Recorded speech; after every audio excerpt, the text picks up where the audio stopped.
제가 이제 가을이 왔나 봅니다 한 게 한 달 전 같은데 벌써 이제 겨울이 온 것 같습니다. 제가 어렸을 때만 해도 봄하고 가을이 한 3달 정도는 됐었는데요. 왠지 모르게 봄하고 가을이 한 달 정도로 줄어들고 나머지는 여름이랑 겨울인 것 같은데 벌써 겨울이 왔네요. 여러분 식구님들 옷차림을 보니까요 이제 겨울입니다. 네. 또 오늘부터 우리 히터를 틀기 시작했고요. 저 뒤에 걸려 있는 선풍기도 이제 히터로 또 바꿔야 될 것 같습니다. 저기 있는 선풍기는 참 외롭게 저렇게 있는데 겨울이 왔으니까 이제 건강을 유의하셔야 되겠고요. 우리 또 선배님들은 조금 있으면 얼음이 올 텐데 미끄러지지 않으셔야겠습니다. 이 미끄러져서 고관절이 다치면은 큰 위험이 따른다고 하니까 항상 조심하셔야겠습니다. 그리고 감기 조심하셔야겠습니다. 저는 지금 목소리가 좀 감기 걸리신 게 아니고요. 엊그제 협회장님 모시고 목회자들 축구를 했습니다. 새벽에 청평에서 했는데 영하 1도더라고요. 거기에 반바지 반팔 입고 뛰다 보니까 감기 걸린 게 아니라 하도 축구하면서 소리를 질러가지고요. 제가 그 역할을 맡고 있습니다. 뛰어, 멈춰, 앞으로 가, 뒤로 가, 여기 저기 하다가 소리를 지르다 보니까 목소리가 쉬었는데 걱정하지 않으셔도 됩니다. 감기 걸린 거 아닙니다. 네, 소리를 하도 질러가지고. 이제 날씨가 추워지니까 좀 이렇게 몸이 움츠려드는 것 같습니다. 이렇게 몸이 움츠려들면 마음까지 움츠려든다고 하니까요. 어떤 상황에서도 좀 마음은 좀 기쁘고 이렇게 움츠려들수록 우리 식구님들 얼굴에 좀 미소가 있었으면 좋겠습니다. 미소를 띠게 되면요, 얼굴에 근육이 풀리면서 이 뇌에서 엔돌핀이 나온답니다. 그래서 엔돌핀이 나오면서 몸까지 좀 완화되는 그런 역할을 한다고 하니까 추워도 어휴 왜 이렇게 추운 거야 하지 마시고 좀 미소를 띄우시면서 그렇게 좀 밝았으면 좋겠습니다. 또 우리 속담에 아주 좋은 말이 있잖아요. 웃는 얼굴에 침 못 뱉는다라는 말이 있는 것처럼 항상 웃으시면 근데 또 제가 이런 얘기하니까 어떻게 이렇게 고달픈데 미소가 나와요 하는데 미소는 노력하는 사람에게 나온다고 하니까요. 많이 웃으셨으면 좋겠습니다. 그래서 미소를 띠다 보면 몸과 마음이 좀 부드러워지고 그러다 보면 좋은 일이 우리에게 찾아온다라는 이야기 있는 것처럼 내가 어떻게 마음을 먹는가에 따라서 좋은 일, 그러니까 우리의 그 생사복은 천명이다. 하늘이 정해져 있는 것이 아니라 하늘이 우리에게 정해준 부분이 있고 또 우리가 만들어가야 될 부분이 있기 때문에 여러분들 좀 더 미소를 많이 띠려 노력하시면 행복해지지 않을까 하는 생각을 해보게 됩니다. 그래서 오늘 말씀의 주제를 서로 사랑하고 하나 되는 법. 제가 오늘 몇 가지 예를 드릴 텐데요. 오늘 이 예배 때 들으신 말씀만 잘 실천하시면 엄청난 행복이 또 우리 가정마다 또 우리 교회에 찾아오지 않을까 생각해 보게 됩니다. 누구나 행복하고 사랑하고 싶은 마음은 똑같죠. 그래서 원리강론의 첫 페이지에 제일 총서의 첫 문장도 인간은 누구나 불행을 물리치고 행복을 찾아 몸부림치고 있다. 그러니까 아버님께서 이 원리 말씀을 처음 찾으실 때 결국에는 이 원리 말씀과 하늘 부모님이 피조세계를 창조하셨을 때 가장 큰 목적은 누구나 행복하기 위해서 그리고 누구나 사랑하게 하기 위해서 만들었다는 것을 우리는 알 수 있습니다. 그래서 누구나 행복해지고 싶고 사랑하고 싶은 마음은 똑같은데 이 사랑도 행복도 뭐가 필요하냐면요, 연습이 필요합니다. 그래서 우리가 그냥 사랑하는 환경이 되고 행복할 수 있는 환경이 됐을 때 그렇게 행복하고 사랑하는 것이 아니라 행복하기 위해서도 그리고 우리가 서로 사랑을 나누기 위해서도 연습이 필요하다는 것을 우리는 느낄 수 있습니다. 그러니까 여기 계신 분들은 대부분 다 우리 축복 받으신 분들은 너 해가지고 받으셨잖아요. 우리 부모님이 4.3 가정이신데 우리 4.3 가정 우리 황대선 장로님 계시지만 그때 축복 받을 때는 5순위까지 이렇게 썼다면서요. 그래도 어느 부분 단 몇 프로라도 나의 의지가 좀 들어갔는데 저 같은 경우에는 우리 통일교 축복 역사에 가장 힘든 시기에 축복을 받은 것 같아요. 서류 내놓고 끝이에요. 너도 없고 이것도 없고 그냥 아버님이 미국에서 호치키에서 다 찍으면 그냥 됐는가 보다 하고 지금까지 20년 살고 있습니다. 그러니까 어떻게 보면요, 이 연습이라고 하는 것이 우리 축복 가정들에게 굉장히 큰 축복이 아닌가라는 생각을 해봐요. 세상 사람들은 자기들이 사랑도 하고 만나고 연애하고 뭐하고 다 하고 정말 좋을 때 다 연습하고 가장 좋을 때 자기들이 결혼해서 내리막길을 가잖아요. 그죠? 대부분 이 세상에 결혼한 사람들 얘기를 들어보면 1년이라 그래요. 저번에도 말씀드린 것 같은데 1년이랍니다. 1년. 1년 가면 서로의 성적인 매력도 사라지고 그 다음부터 뭐로 사느냐? 정으로 산다 그래요. 그 정도 10년이랍니다.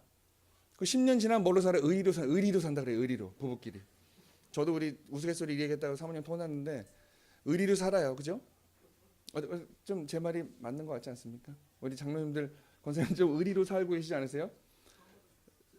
아직은 정이세요? 예. 그럼 굉장히 아직 정이면 굉장히 이 말랑말랑한 부부 관계를 갖고 계십니다.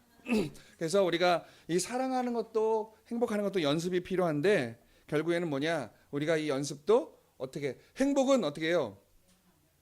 우리는 그 행복은 오는 거라 그러잖아요. 그죠? 그러니까 세상 사람들은 행복은 나에게 찾아오는 거라고 하는데 우리 원리적인 개념, 참 부모님이 우리에게 가르쳐 주신 그 행복의 개념은 어떻게 해요? 나로 인해 모두가 행복해지는 것이에요. 그러니까 쉽게 말하면 행복은 받는 게 아니라 주는 거란 얘기죠. 그러니까 내가 행복해지기 위해서는 내가 많이 행복이 차 있어서 행복을 나눠주는 것이 아니라 내가 지금 행복하지 않아도 다른 사람에게 행복을 빌어주거나 다른 사람의 행복을 위해서 내가 무언가를 해줄 수 있다면 그 행복은 결국에 우리가 받은 수수작용을 통해서 나에게 찾아오게 돼 있다라는 것이죠. 그래서 우리가 이 행복하기 위해서는 행복과 사랑을 위해서는 뭐가 필요하냐면 서로의 관계 형성이 굉장히 중요합니다. 세상에 혼자 살 수는 없는 법이고 가정 안에서도 부부가 아까 우리 말씀 훈독에 있었지만 서로 하나 되지 못하면 항상 불행한 거예요. 그죠? 그래서 결국에는 이 행복의 가장 첫 출발점은 우리 가정에 있다고 우리는 배웠습니다. 그래서 이 가정 안에서도 부부 간의 관계, 그리고 부모 자식 간의 관계, 또 형제 자매 간의 관계가, 그리고 또 우리 교회 안에서는 우리 식구님들과 저와의 관계, 또 식구님들과의 관계가 얼마나 행복하고 사랑하는 데 중요한 그런 결과를 가져오느냐 우리는 알 수 있다는 것이죠. 그래서 제가 지금부터 여러분이 행복하고 사랑할 수 있는 그런 관계 형성에 몇 가지 팁을 드리고자 합니다. 첫 번째, 잘 만져야 됩니다. 여기만 또 끝나고 막 만지면 큰일 납니다. 요새 성희롱이다 성추행이다 막 말이 많은데, 근데 우리는 참사랑 안에서 잘 만져라라는 말씀을 드리고 싶습니다. 그러니까 뭐냐? 서로의 마음이 통하기 위해서는 가장 먼저 해야 될 것이 잘 만져주는 거예요. 왜냐? 이 발생학적으로 보니까 피부는 드러난 뇌라고 이야기합니다. 우리의 피부는 드러난 뇌라고 얘기해요. 왜냐하면 뇌로 들어가는 세포, 부부가 살아가면서 첫 아이가 뱃속에 잉태가 되면요, 그리고 뱃속에서 성장을 하죠. 자라나고 태어납니다. 태어나는 순간부터 이 인간은 성장을 하게 되는데 어떠냐? 이 뇌로 들어가는 세포하고 또 이 피부로 들어가는 세포가 발생학적으로 같다는 거예요. 그러니까 엄마 뱃속에서 아이가 성장을 할 때 그 영양분을 받고 뇌도 성장을 하고 이 몸도 성장을 합니다. 근데 그 영양분과 모든 하나님의 창조의 그런 조화가 그 내용들이 들어가는데 뇌로 들어가는 거하고 우리 피부에 들어가는 거하고 발생학적으로 같다라는 거예요. 그래서 어떻게 아기가 태어나면 처음에는 피부로 인식을 해요. 우리가 아무리 이쁘다, 저기 뒤에 우리 진서가 있는데 아무리 말을 해도 못 알아들어요.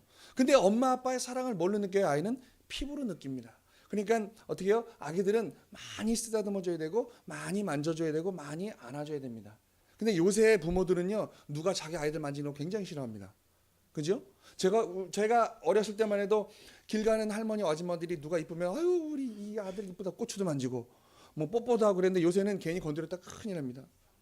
그래서 얼마 전에만 해도 우리 이 이민 가신 어른들이 미국에 갔는데 그 꼬마애들 얼마나 이뻐요. 눈 파랗고 머리 노랗고 우리가 어렸을 때 무슨 인형같이 생겼잖아요. 그래서 아이고 이쁘다 꽃 한번 만졌다가 성희롱으로 잡혀갔어요. 이게 싫어해요. 그래서 재판하고 뭐 그런 결과들이 많이 있었습니다. 그러니까 많이 좀 각박해졌죠. 근데 우리 가족 안에서라도 우리 식구들 안에서라도 우리 아이들은 많이 만져줘야 되고 많이 안아줘야 되고 많이 피부적 스킨십을 많이 해줘야 된다는 거예요. 그래서 이 내용을 증명하는 이 원숭이를 놓고 한 실험이 있습니다. 이 원숭이를 놓고 실험합니다. 두 관의 박스를 만들어 놓고요, 철로 된 이 인간의 모형을 만들고 하나는 따뜻한 털을 덮어주고, 그래서 우유는 없습니다. 한 곳에는 차갑지만 우유를 꽂아줬어요. 그리고 원숭이를 풀어놨어요. 그러니까 어떻게 해요? 어떠한 결과가 벌어졌겠습니까? 배가 고프니까 당연히 동물은 먹을 걸 찾아갑니다. 그래서 그 차가운 이 인간의 모형에 있는 우유를 다 빨아먹고 나서 따뜻한 털이 있는 모형으로 가서 안기더라는 거예요. 그래서 이 동물들도 살아있는 우리 모든 이 동물들은 접촉을 통해서 사랑을 느낀다라는 거예요. 그래서 우리는 많이 만져줘야 되고 부부간에도 많이 안아주시고 또 이 부모 자식간에도 많이 안아주시고 요새 또 딸내미들 아빠들은 슬프시죠. 딸들 이제 초등학교 4학년 되면 아빠가 뽀뽀해 좀 더럽다 그래요. 옛날 TV 광고도 나왔는데 아우 아빠 그만해요도 아니고 아유 더러워 그래요. 그러니까 아빠가 상처받죠. 그때부터 이제 아빠는 딸을 건드리기 못합니다. 왜? 딸이 거부할까봐가 아니라 내가 상처를 받을까봐 딸을 못 건드려요. 그는 저는 그 광고를 보고 깨달은 게 있어요. 강제적으로라도 우리 딸내미를 내가 뽀뽀를 해야겠다. 그래서 저는 지금도 학교 갔다 오면 자동적으로 말도 필요 없어요. 제가 팔을 딱 벌리면 와서 안기게 돼 있어요. 그리고 제가 보래 입에 또 우리 딸도 보래 입에 그리고 나서 거기서 끝난 줄 알았는데 저는 또 비비기 시작합니다. 우리 딸내미 중학교 1학년인데 아직도 그게 당연한 줄 알아요. 그래서 저는 못을 박았어요. 네가 시집 가기 전날까지 아빠랑 뽀뽀한다. 그러니까 오히려 다른 딸들이 되게 이상하게 생각해요. 학교에서 이야기했다는 거예요. 아빠랑 아직도 뽀뽀한다고 이렇게 애들 친구들이 와 그러더라는 거예요. 아니 뭐 아빠인데 왜 더럽잖아. 결국에는 요즘의 세상은 아빠는 더러운 존재가 돼버렸다는 거예요. 그래서 우리가 좀 더 가족끼리 또 부부간에도 그죠? 부부간에 손잡고 나이 드신 분들이 지긋하신 분들이 어디 갈 때 손잡고 가는 모습은 참 아름다워요. 그러니까 저도 좀 해보려고 하는데 안 되더라고요. 그래서 이제 좀 더 나이가 먹기 전에 저도 이제 손을 잡고 다니기 좀 노력하려고 그러는데 저는 하려고 하는데 사모님이 쓱 빼더라고요. 손 잡는 게 싫대요. 그냥 슬쩍 팔 여기다 걸치는 게 좋다 그러더라고요. 그럼 도전해 보려고 합니다. 네. 그래서 많이 만져주시고 많이 스킨십을 해야 특히 가족끼리 많이 이 피부에 접촉을 해주시면서 사랑을 느끼는 그게 하늘 부모님이 주신 사랑이 아닌가라는 생각을 해보게 됩니다. 그리고 우리가 또 참 부모님 아버님 살아계실 때도 그렇고 지금도 무슨 저 천정부에서 행사를 하면 항상 아버님은 그 손주님들한테 뽀뽀해 주시고 그다음에 성찬하시고 먼저 음식을 하나씩 나눠주시잖아요. 그런 내용을 볼 때 우리가 좀 잘 부부간에도 또 부모 자식간에도 형제 자매간에도 잘 포옹해주고 잘 안아주고 감싸주는 그런 우리가 돼야 될 것 같습니다. 두 번째로 뭐냐면 정서를 공유해야 됩니다. 이게 무슨 말이냐? 내가 생각하고 있는 것 그리고 상대방이 생각하고 있는 것을 서로 공유해야 되는 그래야 하나 되는 접촉점을 마련할 수 있다는 것이죠. 그래서 이 정서 공유의 가장 중요한 게 뭐냐면 지하철에서 어떤 이 박사가 실험을 했대요. 딱 이제 지하철 타고 앉아가지고 이렇게 팔짱 끼고 앞에 어떤 예쁜 아가씨가 딱 앉더래요. 그래서 시식 웃었다는 거예요. 시식 웃었더니 그 아가씨가 뭐야? 그러지 않고 자기도 좀 웃더라는 거예요. 근데 이 사람이 다시 한번 찡그렸더니 찡그리더라는 거예요. 이게 뭐냐면 우리 인간은 같이 행동을 하고 같이 웃게 되는 그러한 이 습성을 갖고 있다는 거예요. 이게 뭐냐면 거울 뉴런이라는 게 있다는 거예요. 이 인간의 이 뇌 속에는 거울 뉴런이 신경세포인데요. 거울 뉴런이 있어서 내가 뭔가를 보면 그걸 따라하게 돼 있다는 것이죠. 그래서 우리가 이 코미디를 보면 어떻게 해요? 개그 콘서트나 요새 우차사 같은 거 보면 웃게 되죠. 코미디를 보면서 눈물 흘리는 사람 없어요. 같이 막 하하 웃게 되죠. 그리고 어떻습니까? 또 슬픈 영화를 보는데 막 깔깔거리고 웃는 사람 보셨어요? 슬픈 영화를 보면 당연히 어떻게 해요? 울거나 찡그리거나 슬퍼하게 되어 있습니다. 왜냐하면 우리 마음속에 우리 뇌 속에 거울 뉴런인 게 있어서 거울을 보듯이 그 선상을 보고 따라하게 되어 있다는 것이죠. 그래서 우리 뇌 속에는 아까 말씀드린 거울 뉴런이 있어서 서로에게 공유할 수 있는 기본적인 습성을 갖고 있는 게 우리 인간이라는 거예요. 그런데 우리가 좀 생각해 봐야 될 게 있습니다. 잘 우리 삶 가운데 생각해 보니까요. 긍정적인 것은 잘 공유가 안 돼요. 그죠? 누가 잘 되면 사촌이 땅에 사면 배 아프다 그래요. 누가 잘 되면 야 우리는 정말 박수 쳐주고 야 정말 잘했어 해줘야 되는데 누가 잘하면 누가 잘 되는 걸 보면 뭐 때문에 그럴 거야. 어쩔 거야 저쩔 거야 그래요. 어저께 우리나라 한국 프로야구가 끝났습니다. 그 두산 베어스하고 삼성 라이온즈하고 한국 시리즈 붙었는데 두산 베어스가 우승을 했어요. 저도 아주 강한 두산 팬인데 어제 하루 기분이 좋더라고요. 근데 그 모습을 보면서 이 인터넷 기사를 보니까 그럼 그 프로 선수들이 우승하기 위해서 1년 내내 얼마나 고생을 했겠습니까? 우승하면 얼마나 기쁘겠어요. 근데 그 우승을 축하해주지 못하고 댓글은 다 그래요. 삼성 팬들이겠죠. 쟤네는 우승하면 안 되는데 우승했다 이거예요. 막 까기 시작해요. 누구는 어땠네, 누구는 어쨌네, 누구는 어쨌네, 누구는 쟤네가 우승한 건 말도 안 돼, 이상해. 나는 인정할 수 없어. 이런 부분들이 보인다는 거죠. 그러니까 우리는 그 보여지는 것보다 그 사람들이 뭔가 잘 됐을 때는 그 잘되기 위해 이 내면을 바라보면 많은 고난과 역경을 이긴, 그래서 복을 받은, 뭔가 잘된 그런 결과를 맺게 되는데, 우리는 이 긍정적인 것은 공유가 안 됩니다. 근데 반대로 부정적인 것은 아주 공유가 잘 돼요. 누가 어쨌다며? 맞아. 누가 그랬다며? 이거 이러면서 참 공유가 잘 돼요. 그죠? 그래서 우리 어머니들이 남편들 출근하고 모이면 제일 먼저 뭐 한다 그래요? 남편 욕하기 시작합니다. 아주 공유가 잘 돼요. 솔직히 그게 흉이거든요.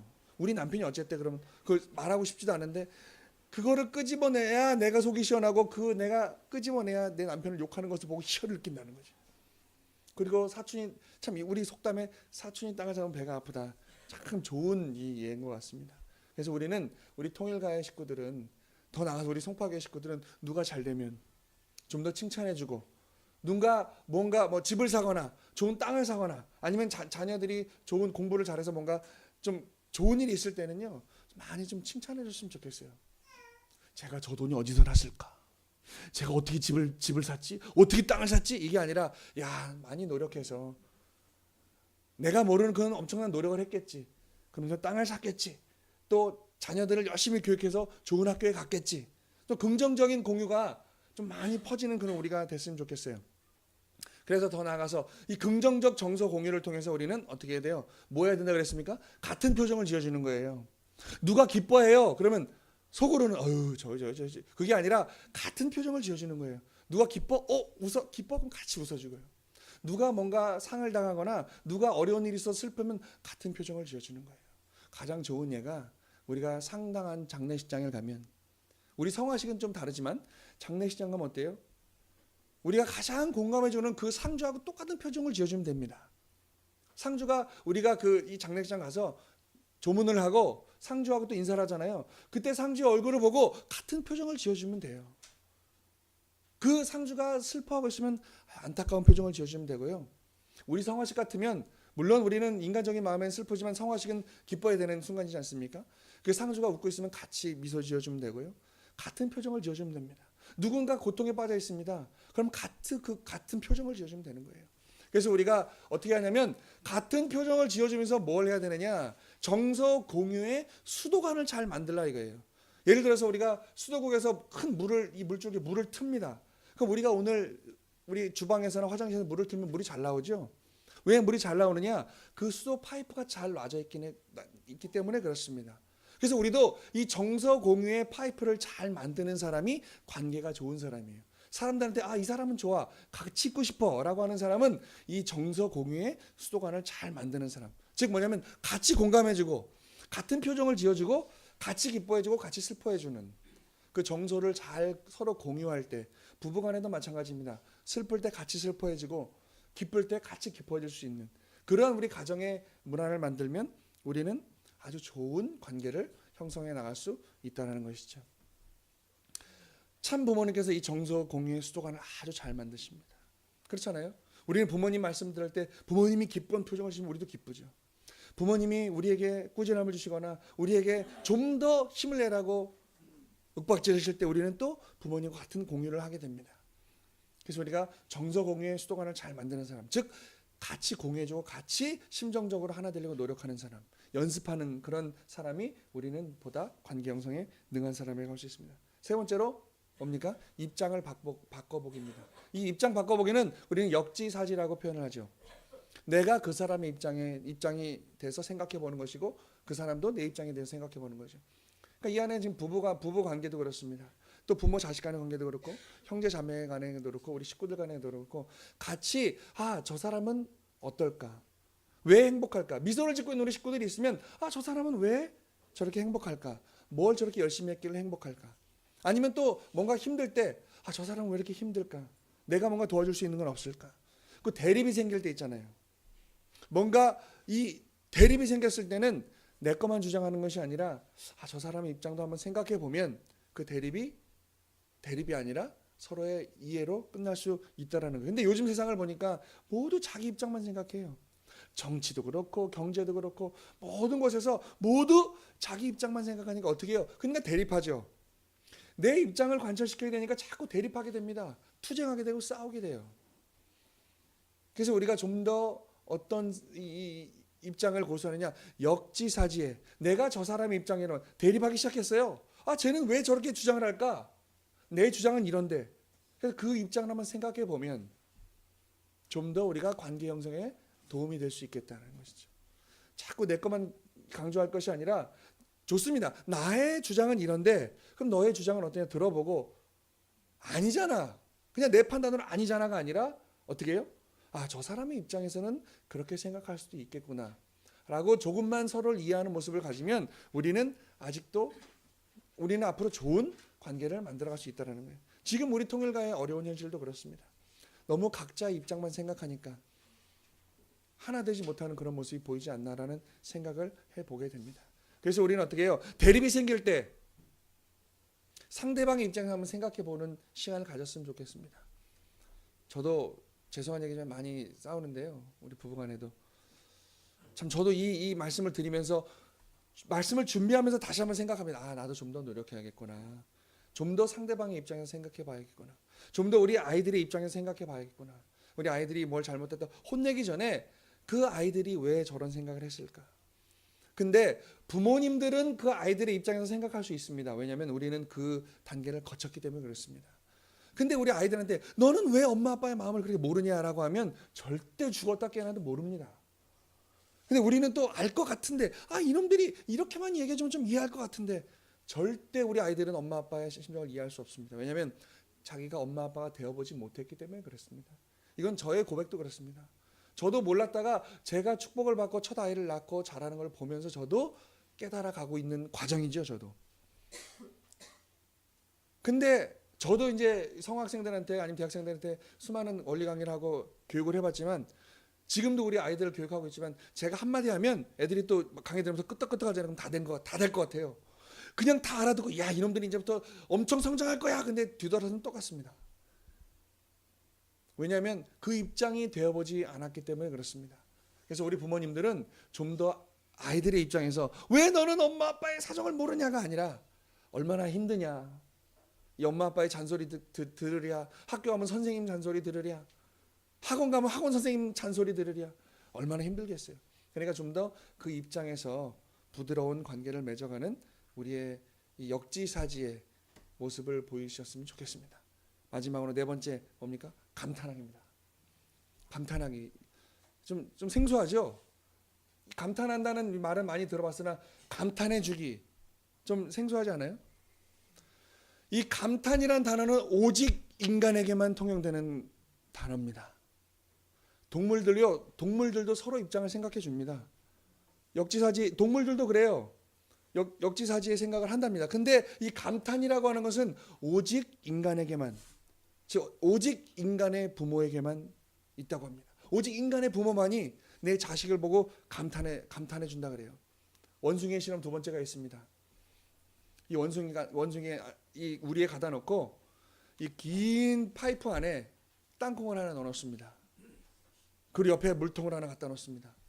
그러면 이 원숭이는 어떻게 해요? 굉장히 지능이 많아서요. 어떻게 하면 저보다 더 저는 그 땅콩 어떻게 먹을까 고민하다가 에이 안 먹어 그럴 텐데, 원숭이는 고민하다가 그 옆에 있는 물을 갖다가 자기가 한 모금 먹고 거기다 한 모금 뱉고 해서 땅콩이 물에 떠오르면 그걸 건져 먹습니다. 원숭이가 굉장히 똑똑해요. 저도 생각하지 못한 거를 생각해내더라고요. 우리 같은 분이 에이 안 먹어 할 텐데. 근데 두 번째 실험을 해요. 원숭이 앞에 블럭을 갖다 놓고 원숭이가 딱 블럭을 2단까지 쌌으면 하나까지 올려놓습니다. 왜 더 이상 하나밖에 더 못 얹어요?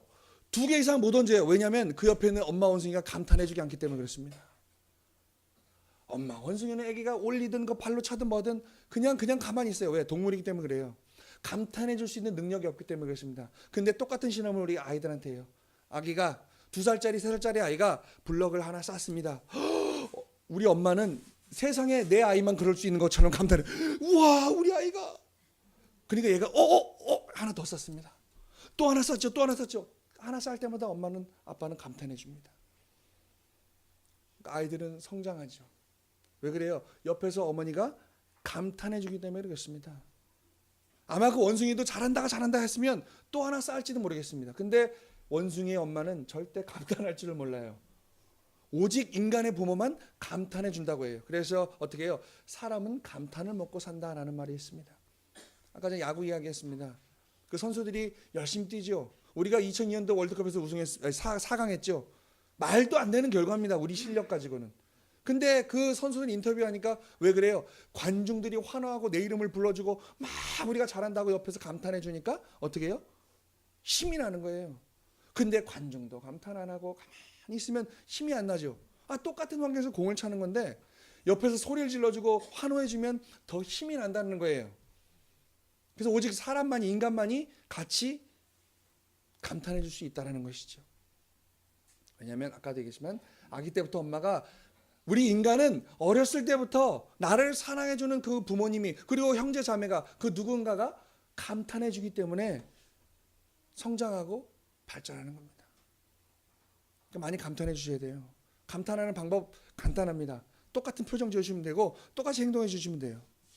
예를 들어서 우리나라가 슛, 골 했으면 어떻게 해요? 아마 그 안에 있는 한 5만 명이 같이 와 하고 손을 들어요. 누가 시키지 않았어요. 응원단장이 자, 골이 들어가면 와 하고 소리를 지르십시오. 그러지 않습니다. 왜냐하면 똑같은 생각을 하고 있기 때문에, 정서가 공유가 됐기 때문에 기분이 좋다, 나는 행복하다, 같이 와 하고 손을 드는 거예요. 그러니까 우리 부모님들은 아이들하고 이 공유하실 때는 아이들랑 같은 표정을 주시고, 아이들이 뭔가 잘하면 감탄해 주시고 칭찬해 주시면 그 아이들은 성장하게 되어 있습니다. 우리끼리도 마찬가지입니다. 우리가 아무리 나이가 들었어도 권사님들, 장로님들도 우리 식구님들 서로 우와, 괜찮은데? 좋은데? 오늘 옷 색깔이 이쁜데? 레이스가 아름다운데? 해주면, 그렇게 감탄해주면 기분이 좋게 돼 있어요. 그리고 관계가 호전되죠. 관계가 호전되면 서로 뭉치고 그 사이즈가 커지면 못할 게 없다라는 거예요. 그래서 제가 여러분 우리 식구님들에게 물어보고 싶습니다. 식구님들 지난주에 몇 번 감탄해 주셨습니까? 우리 부부끼리 아니면 자녀한테, 우리 식구님끼리 몇 번 감탄해 주셨어요? 그래서 앞으로 우리는 좀 감탄하는 교회가 됐으면 좋겠습니다. 감탄하는 교회. 별거 아닌데도 우와, 그렇잖아요. 아기들이 뭔가 했을 때 우와, 야 너 대단한데 그러면 굉장히 좋아합니다. 근데 우리 좀 나이 드신 분들이 우와 그러면 이거 왜 이래? 그러니까 우리 사회가 그러한 풍토가 되어버렸어요. 그런 문화가 되어버렸어요. 감탄해 주는데도 오히려 감탄해 주는 사람이 이상한 사람이 되어버리는. 근데 서로 감탄해 줘 보십시오. 오늘 예배 끝나고 여기 식사하시죠? 반찬이 뭐가 나온지 모르겠습니다. 한번 감탄해 보세요. 우와, 반찬이 이게 그냥 이야. 그리고 또 우리 장로님들, 권사님들, 또 집사님들 식사하실 때 옆에서 밥을 어디 이렇게 많이 먹어? 왜 이렇게 잘 먹어? 하고 감탄해 줘 보세요. 처음에는 아직 그 문화가 안 돼서 처음에는 우리가 막 오버해서 감탄해 주면 얘도 왜 이래? 그러지만 이게 반복이 되면요. 이게 반복이 되면 기쁨이 생성되기 시작합니다. 그리고 이 아까 처음에 말씀드렸어요. 이 감탄하는 것도 연습이 필요합니다. 그 약간 더 오버해서 일부러라도 감탄해 주는 훈련을 하시면 거기에는 절대 부정이란 개념이 들어올 수 없습니다. 긍정의 효과를 가지면서 우리는 함께 발전하고 성장해 가게 되어 있겠죠. 그래서 감탄하는 것이 곧 뭐라 그래요? 사랑하는 거예요. 감탄해 주는 게 사랑하는 거고, 그 사랑하는 사람들이 모여서 어떻게 해요? 행복한 결과를 맺을 수 있다. 그래서 서로 칭찬해 주고 서로 감탄해 주는 그러한 조직 안에, 그러한 가정 안에, 그러한 모습 안에 우리는 어떻게 행복을 만들어낼 수 있다. 그래서 처음으로 돌아가자면 아까 그랬습니다. 행복하기 위해서는 뭐가 필요하다고요? 연습이 필요합니다. 그래서 우리는 그러한 감탄의 연습부터 시작하면 우리는 좀 더 사랑하는 우리 모습이 되지 않을까. 지금 여러분 진정 사랑하고 하나 되고 싶으신가요? 그죠? 제가 질문합니다. 지금 여러분 행복하고 싶으세요? 아니면 사랑하고 싶으세요? 아니요. 그런 사람은 없어요. 의식적으로라도 네, 저도 하나 되고 싶습니다. 사랑하고 싶습니다. 그러죠. 그러면 뭐 하셔야 된다 그랬어요? 4가지. 잘 만져주시고요. 서로 공유하시고, 그리고 서로 입장에서 생각해 주시고 감탄해 줘 보십시오. 그러면 우리의 분위기는 누가 뭘 하지 않아도 여기는 이상하게 송파교회만 하면 따뜻해. 근데 우리 교회가 좀 많이 감탄해 주는 교회가 된 것 같아요. 다른 식구들이 우리 교회 와서 이상하게 송파교회는 따뜻하다는 얘기를 많이 들었습니다. 뭔가 포근하고, 우리 송파교회 장로 권사님들은 뭔가 우리 식구님들, 우리 후배들을 잘 따뜻하게 품어주시고, 또 우리 선교사분들도 뭔가 다른 교회 선교사분들하고 분위기 좀 달라요. 그거 아십니까 혹시 권사님들? 우리 교회 선교사분들이 분위기가 굉장히 달라요. 따뜻해요. 그 적극적으로 뭔가를 하려고 그래요. 그리고 또 우리 성학생들도 다릅니다. 다른 교회 성학생들하고요, 뭐 우리가 지난 겨울에도 수련하고 여름에도 성지순례 갔다 왔지만 거의 빠지는 일이 없고 함께 뭔가를 하려고 하는 모습, 이 모습이 왜 그렇습니까? 우리 어르신들이 우리에게 항상 따뜻함으로 감탄해 주시고 따뜻하게 사랑해 주시기 때문에 그렇습니다. 그래서 결국 다시 한번 반복해 보겠습니다. 잘 만져주시고, 잘 서로 의식을 공유해 주시고, 서로 입장을 생각해 주시고, 와 하고 감탄해 주시는 여러분, 우리 모습이 되면 우리는 좀 더 행복할 수 있고 좀 더 사랑하는 모습이 될 수 있다라는 것을 생각해 보게 됩니다. 참 부모님의 우리 세계 평화, 천일국 완성의 최고의 방법이 바로 이거라는 생각이 듭니다. 그래서 우리 식구 여러분, 올 겨울은 이제 점점 추워지고 있는데요, 올 겨울은 좀 참사랑으로 따뜻한 우리 송파교회가 됐으면 좋겠습니다. 히터 때문이 아니고요, 우리의 마음이 서로 따뜻해서 포근할 수 있는, 솔직히 우리 교회 히터 그렇게 좋지 않습니다. 오래 켜놓으면 괜히 건조해지고 코 맹맹해지고, 이러한 따뜻함 말고 우리가 정말 이 가슴 속에서, 외부에서 오는 따뜻함이 아니라 마음 속에서부터 사랑으로, 진짜 참사랑으로 훈훈해질 수 있는 그런 올 겨울을 맞이했으면 좋겠습니다. 우리 식구님들 사랑하고 감사합니다. 기도하겠습니다. 존귀하신 하늘 부모님, 사랑하는 천진 참부모님 감사합니다.